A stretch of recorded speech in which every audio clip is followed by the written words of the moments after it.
আসসালামু আলাইকুম রহমতুল্লাহ।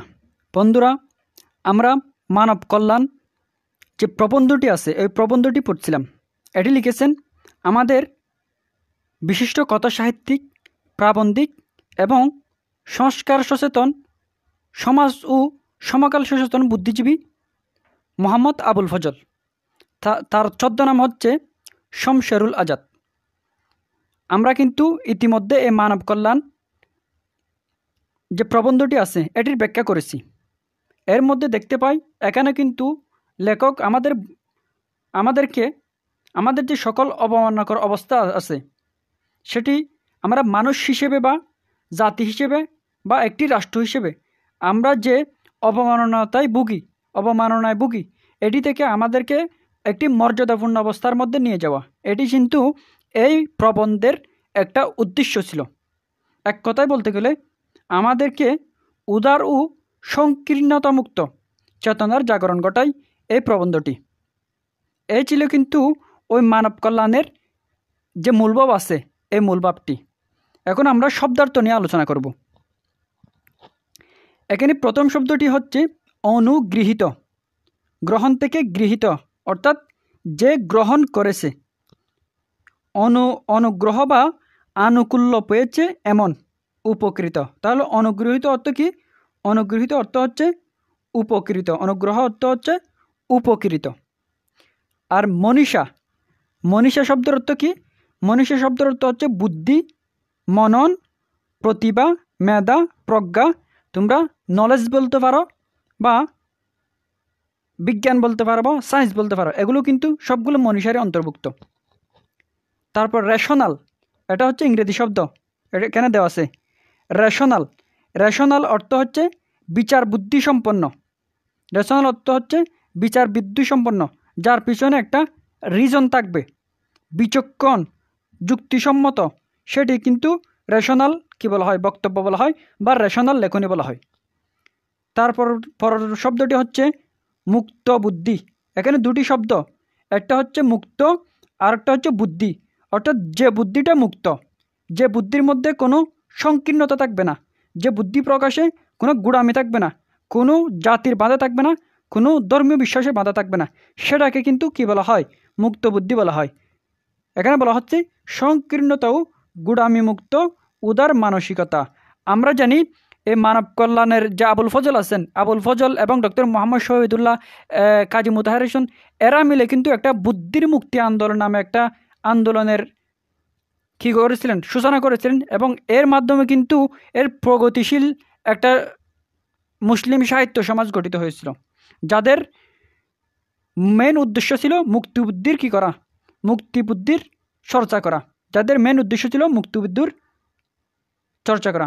তাহলে আমরা আবার বলি, অনুগৃহীত অর্থ উপকৃত, মনীষা অর্থ বুদ্ধি, রেশনাল অর্থ হচ্ছে যুক্তিসম্মত, মুক্ত বুদ্ধি অর্থ হচ্ছে সংকীর্ণতা ও গুড়ামি মুক্ত উদার মানসিকতা।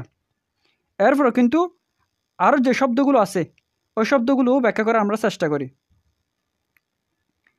এর মধ্যে একটি শব্দ হচ্ছে মামুলি। এটি কিন্তু শুরুতে ব্যবহৃত হয়েছে। মামুলি এটি হচ্ছে একটা আরবি শব্দ, এর অর্থ হচ্ছে অতি সাধারণ। পরের শব্দটা হচ্ছে দীনতা অর্থ হচ্ছে হীনতা বা অন্যের করুণা গ্রহণ করে আমাদের মধ্যে যে ভাবটা আছে, যেটা আমরা ফিল করি, সেটা হচ্ছে দীনতা। হীনতা, দুরবস্থা, সংকীর্ণতা। আরেকটা হচ্ছে চাটুকারিতা অর্থ হচ্ছে তুষামুদি। এক কথায় বললে পাম দেওয়া। ওই যে আমরা বলি 80/80, এরকম কথাগুলো আছে যে ওগুলাকেও কে বলা হয়, চাটুকারিতা বলা হয়। তারপর হচ্ছে অবশ্যম্ভাবী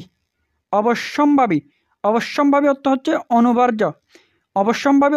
অনিবার্য। যা ঘটবেই এরকম কোনো কিছুকেই অবশ্যম্ভাবী বলা হয়। সোপান অর্থ হচ্ছে সিঁড়ি বা যেটা দিয়ে আমরা উপরে উঠি, আরোহণী। স্বয়ম্ভু অর্থ হচ্ছে স্বয়ংজাত বা স্বয়ং সৃষ্ট। স্বয়ম্ভু অর্থ হচ্ছে স্বয়ম্ভু, যা নিজে নিজে সৃষ্টি হয়, স্বয়ং সৃষ্ট বা অটোজেনাস। এই স্বয়ম্ভু শব্দটি কোথায় ব্যবহার করেছেন? অর্থাৎ তিনি বলতে চেয়েছেন মানব কল্যাণ কিন্তু একটি স্বয়ম্ভু এবং বিচ্ছিন্ন কাজ নয়। অর্থাৎ মানব কল্যাণ এটিকে কিন্তু স্বয়ম্ভু, অর্থাৎ মানব কল্যাণটি জোর করে করা যায় না, এটি নিজে নিজেই হয়, সেরকম বলেছেন। আশা করি বুঝতে পেরেছ। এরপর আরেকটি শব্দ হচ্ছে কাঙ্গালি ভোজন। কাঙ্গালি ভোজন কাঙ্গাল অর্থ হচ্ছে দরিদ্র মানুষ, পুয়ার। আর কাঙ্গালির ভোজন অর্থ হচ্ছে ফিডিং অফ পুয়ার, কাঙ্গালকে অন্নদান, গরিব মানুষকে কোনো কিছু খাওয়ানো, ভাত খাওয়ানো, এটাকে কী বলা হয়? কাঙ্গালি ভোজন বলা হয়। ভোজন অর্থ কিন্তু খাওয়ানো। এরপর কিন্তু আমরা পরের শব্দে যাই, সেটা হচ্ছে স্রেফ। স্রেফ অর্থ হচ্ছে কেবলমাত্র। এটি কিন্তু আরবি শব্দ সিরফুন থেকে এসেছে। এটি কিন্তু আরবি শব্দ কোথা থেকে এসেছে? সিরফুন থেকে এসেছে। এর অর্থ কেবল বা মাত্র। বাস্তুহারা অর্থ হচ্ছে শরণার্থী। বাস্তুহারা অর্থ হচ্ছে শরণার্থী। শরণার্থী বলতে যারা নিজের দেশ ত্যাগ করে অন্য কোনো দেশে গিয়ে আশ্রয় গ্রহণ করে তাদেরকে কী বলা হয়? শরণার্থী বলা হয়। তারপরে হালে। হালে অর্থ হচ্ছে ইদানিং, যে হাল জমানায় বলে, হাল নাগাদ বলে, সেগুলো হচ্ছে ইদানিং বা সম্প্রতি। তারপরে তাবেদার আরেকটি শব্দ, তাবেদার অর্থ হচ্ছে অনুগত। তাবেদার অর্থ হচ্ছে অনুগত। এটি দুটি শব্দের মিশ্রণ, একটি হচ্ছে তাবে, আরেকটি হচ্ছে দার। তাবে হচ্ছে আরবি, দার হচ্ছে ফারসি। তাবেদার অর্থ হচ্ছে অনুগত, কারো অধীনস্থ। তাহলে আমরা আবার একটু বলার চেষ্টা করি। তাবেদার অর্থ অনুগত, হাল অর্থ ইদানিং, বাস্তুহার অর্থ শরণার্থী, স্রেফ অর্থ কেবল, বাঙালি ভোজন অর্থ কাঙ্গালকে অন্নদান, স্বয়ম্ভু অর্থ স্বয়ংজাত, সুবান অর্থ সিঁড়ি, অবশ্যম্ভাবী অর্থ অনিবার্য। তারপর মামুলি অর্থ সাধারণ, দীনতা অর্থ হীনতা, চাটকারিত্ব অর্থ তুষামুদি, অবশ্যম্ভাবী অর্থ অনিবার্য, সুবান অর্থ সিঁড়ি, স্বয়ম্ভু অর্থ স্বয়ংজাত। তাহলে এই ছিল এই মানব কল্যাণের শব্দার্থ নিয়ে আলোচনা।